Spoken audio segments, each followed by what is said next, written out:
ఈరోజు చూస్తే నా రాజకీయ జీవితంలో ఎప్పుడూ చేయనంత ఎక్సర్సైజ్ చేశాను. నేను ఆ విషయం ఇది నాకు 9వ ఎన్నికలు 9వసారి ఎన్నికలు పెట్టినప్పుడు సమైక్య ఆంధ్రప్రదేశ్లో కూడా ఇంత ఎక్సర్సైజ్ నేను ఎప్పుడు చేయలేదు. అంత ఎక్సర్సైజ్ చేశాను. 1,10,00,000 దగ్గర నుంచి అభిప్రాయ సేకరణ చేసుకున్నాను వివిధ సోర్సెస్ ద్వారా. నేను ఒక్క సోర్స్లో చేయలే, అనేక సోర్సెస్ పెట్టి ప్రజల్ని కార్యకర్తల్ని కాన్ఫిడెన్స్ తీసుకున్నాను.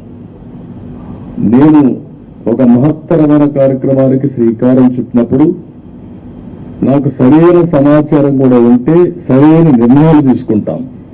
నాకు సరైన సమాచారం లేకపోతే సరైన నిర్ణయాలు తీసుకోవాలనే ఉద్దేశంతో సమాచారం తీసుకుని అన్ని కోణాల్లో విశ్లేషించిన తర్వాతనే ఈ 94 అభ్యర్థులు ఈరోజు వడబోసి ఫైనలైజ్ చేశాం.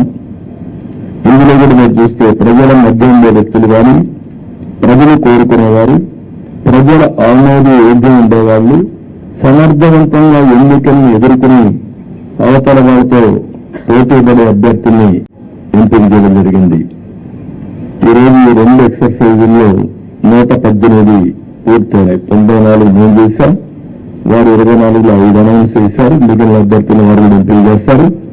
మొత్తం కలిసి 118 అభ్యర్థులను ఎంపిక చేసుకునే పరిస్థితికి వచ్చాం.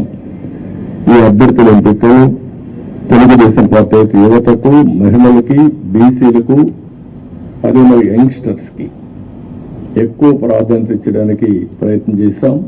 చదువుకున్న అభ్యర్థులకు కూడా ఎక్కువ ప్రాధాన్యత ఇస్తున్నాం. అదే మరి మీరు చూస్తే ఒక 23 మంది ఫస్ట్ టైమర్స్, ఈ 94లో 23 మంది ఫస్ట్ టైం ఎమ్మెల్యేలుగా శాసనసభకు వచ్చే విధంగా వాళ్ళు కూడా ఎంపిక చేసుకున్నాం. వీళ్ళు 3 డాక్టర్లు ఉన్నారు, రిటైర్డ్ ఐఏఎస్ ఆఫీసర్లు ఉన్నారు, విద్యావంతులు ఉన్నారు, 28 మంది పోస్ట్ గ్రాడ్యుయేట్స్ ఉన్నారు, 51 మంది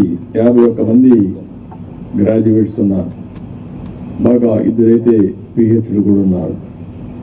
అదే మనకి వైసీపీ అభ్యర్థులను ఒక్కసారి మీరు పోల్చి చూస్తే కడాన రెడ్ శాండిల్వుడ్ స్మగ్లర్స్ కూడా పెట్టేశారు.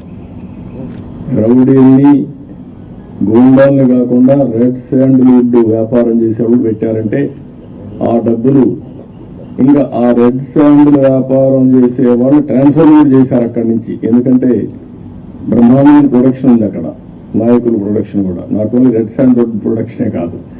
అలాంటి వాళ్ళని రౌడీల్ని డబ్బులతో ట్రాన్స్ఫర్ కూడా చేసి రాష్ట్రం అంతా స్ప్రెడ్ చేసే పరిస్థితికి వచ్చారు.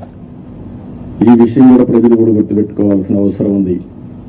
ఈరోజు మేము చేసిన అభ్యర్థుల్ని, ప్రజలకు జవాబుదారీతనంగా ఉండే అభ్యర్థుల్ని అటు జనసేన ఇటు తెలుగుదేశం పార్టీ ఇద్దరు కూడా చేశాం.